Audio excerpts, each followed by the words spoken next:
Hello and welcome. My name is Christina from Empowered Creator. I am a mindset and conscious manifesting teacher and coach, and this is my YouTube channel. Here I talk about all things law of assumption, mindset, conscious manifesting, the quantum universe, and a lot more. And my goal is to simplify everything without the fluff. So if you guys like this content and you would like to see more of it, I would love it if you would subscribe to this channel, comment on this video, like it, share it, and stick around. Also, if you need help with your specific situation, I offer one-on-one coaching, email coaching, as well as custom subliminals for whatever needs you may have. I also have some self-study courses about manifesting your specific person. So if you're interested in any of these services, the links are below in the description box. Click on them and they're going to take you to my website.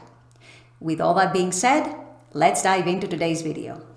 In today's video, I want to address something that is very, very important and quite crucial when you're manifesting a specific person. I know a lot of you guys, probably most of you guys watching this channel, are manifesting a specific person. And I want this to be a reminder to all of you that yourself always needs to come first. Your own mental, emotional, physical well-being needs to come first at all times, even if you're manifesting a specific person. And I'm going to explain why, and hopefully it will make sense to you. So this is what I'll be discussing in today's video. Stay tuned. So I got inspired today to make this video. I've made similar videos before, but lately I've been having a lot of people who have been coming to me for coaching who are in states that are very desperate, very obsessed with their SP, states where the person is associating their entire happiness with their manifestation, getting their SP or not getting their SP. They feel that they're only going to be happy if they get their SP, and if they don't, it's going to be the end of the world, and it makes them depressed just to think about it. And the problem, you guys, with focusing all your happiness on a specific person is that by doing that, you're creating a vicious cycle for yourself, because usually when you're in such states, it is the hardest for your manifestation to come in. It is the hardest for your SP to come into you. And the simple reason for that is because your SP is your mirror, and they're always your mirror 24/7. They are always 24/7 energetically connected to you. So if the energy they're receiving from you is that of desperation, is that of obsession, is that of I'm focusing on you and only you and not on myself, your SP, being the mirror that they are going to reflect back to you not what you desire, which is their focus and their attention on you. Instead, if you are focusing on them primarily and first and foremost, they're always your mirror and they're always mirroring back to you. It goes without saying, and it very logically follows, that they are going to mirror back to you that they're focusing on themselves. They're not focusing on you. So in other words, they are going to show up as not caring for you as much, as perhaps being selfish, perhaps being self-absorbed, perhaps wanting the relationship to be in their own terms. In other cases, you might be faced with situations of no contact, them ghosting you, them ignoring you, them perhaps not responding to your messages, not answering your calls. But in any event, because you are projecting that energy of desperation and obsession and extreme focus on them, they are subconsciously compelled by receiving this energy to reflect back to you the fact that, yes, I'm not focusing on you. I'm focusing on myself. I'm going to do whatever I want. I'm going to show up however I want. I'm going to treat you however it suits me. And so not only are you not getting what you want from them, not only are they not showing up the way that you want them to show up, but you end up putting yourself into a vicious cycle, and you're perpetuating your own pain, and you're perpetuating the unwanted experiences that you have with them. And then your negative assumptions about them get solidified even more within you. So you create more resistance for yourself, and you make it harder on yourself to actually see them and imagine them as a changed version who is capable and willing of treating you the way you want and the way you deserve. And so you see how all this spirals down, and you never end up getting your manifestation. Or if you do get it, they don't show up the way that you want them to show up, and you're wondering why. So this is, you guys, why it is very, very important. It's actually crucial that you prioritize your own well-being, your own mental, emotional, and even physical well-being in this process of manifesting your specific person. Why I always say it is very, very important to also pay attention and also focus on other areas of your life and on things that give you joy and on things that make you happy, and to absolutely not make your whole life about your SP, because your whole life is about you. It's not about your SP. Years ago, I heard the coach say something that I thought was very true and very inspirational when it comes to manifesting a specific person. And she said, you always have to be the main dish in your own life. Your SP is just the side dish.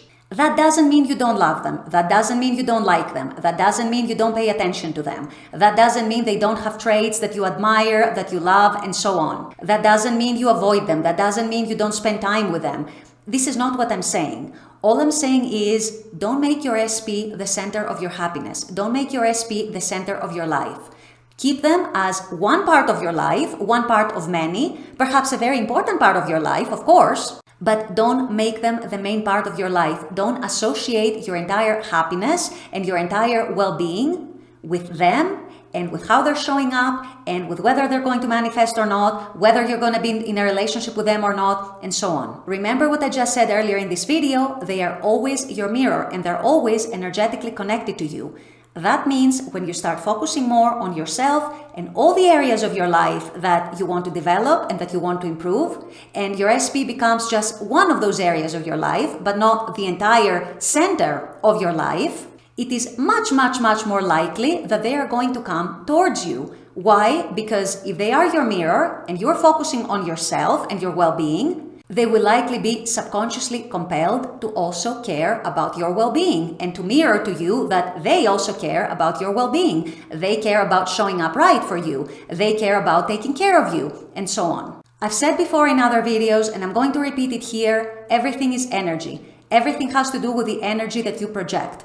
The energy that you project determines what you get back as an experience from the 3D. And your SP manifestation is no exception. It's actually one of the things where people struggle the most because people tend to get very emotionally invested. And a lot of people tend to overfocus on their SP. They tend to get desperate. They tend to get obsessed. They tend to get very needy, and they tend to associate their happiness with their SP, which, you guys, is one of the surest recipes not only for you to not go forward with your life, but to also delay your manifestation indefinitely, at least until you achieve a change in your state and a change in your energy that is going to change the dynamic with your SP. Once again, I'm not saying ignore them. I'm not saying don't think about them. I'm not saying don't love them, don't like them, don't want to be with them. I'm not saying any of that. You can want what you want. You can set your intentions. You can intend for any experience that you want with your SP. But what I am also saying is try to build your happiness around yourself. Try to build your happiness around your own wholesomeness, your own fullness as a person and who you are at your core. And try to build a more all-around happiness for you, not a happiness that only depends on one specific person. Because that is also a very, very heavy burden for your specific person. It would be a very heavy burden for you if the roles were reversed and if you had someone pretty much placing the burden of their own happiness on you. And so if you're expecting your SP to show up in their relationship the right way and to show up the way you want them to show up, you're also responsible for your own self and to also show up as whole and complete and fulfilled. And yes, enjoying the joint experience with your SP. Yes, enjoying the relationship, the partnership, everything that it has to offer. Absolutely, 100%. But at the same time, also maintain some independence when it comes to your own happiness and to your own well-being, mental, emotional, and physical. Otherwise, you're setting yourself up for an uphill struggle, you guys. With all that being said, I'm going to wrap up this video here. I intend that this has helped. As always, I very much appreciate you guys being on this channel, watching this content. I love making this content for you. And as always, I look forward to seeing you all at the next video. Until then, take care and bye-bye.